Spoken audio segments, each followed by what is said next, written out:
Welcome to Storytimer. Lori Ann Brickley. Lori Ann Brickley lived in Markle, Indiana. It's a tiny town south of Fort Wayne. It's just east of Interstate 69. Lori Ann was the daughter of Patricia and Robert D. Brickley. She had an older brother, Gregory, when she was born in 1960. Her parents had another daughter in 1965, but sadly, that little girl passed away shortly after her birth. On Thursday, March 21st, 1974, Lori went to mail a letter. It should have been a short walk. Lori should have returned quickly, but she never made it back home. Her parents and neighbors searched for 3 days. Ivan Ormsby, 74, decided to check the outbuildings of a house next to his home. In the backyard of 208 Logan Street, the weeds were a foot tall or more. There was a shed and an old outhouse. Lori was found in the outhouse. She had been stabbed. She was fully dressed. This is a very small town. In an article about the murder, it is said that she took a shortcut through an alley. It seems like perhaps someone watched her, followed her, and grabbed her. What were her neighbors like? What was her family like? Or could this have been the work of a stranger?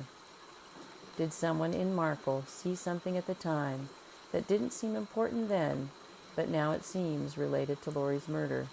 Maybe they overheard something. There are some similarities here to Deborah Dusing's murder the year before. Both were stabbed. Both were fully dressed. Both a few miles south of Fort Wayne. Neither was ever solved. Was there a predator living in the area?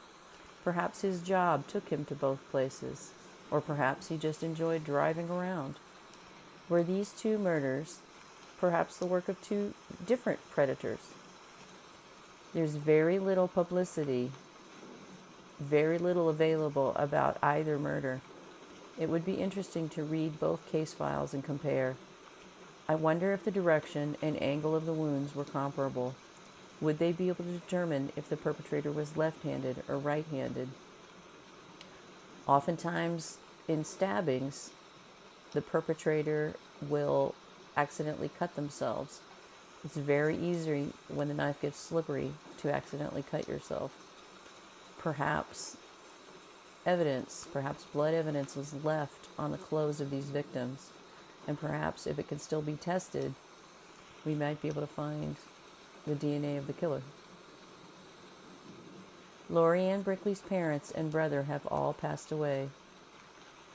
She has no one out there to advocate for her.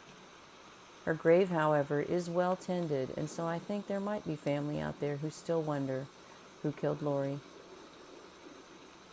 Lori was only 13. She deserved a long, full life. She never got to experience the nervousness and excitement of starting high school as a freshman. She never had a chance to put on a cap and gown and graduate with her class. She missed out on so much. Rest in peace, Lori Ann Brickley.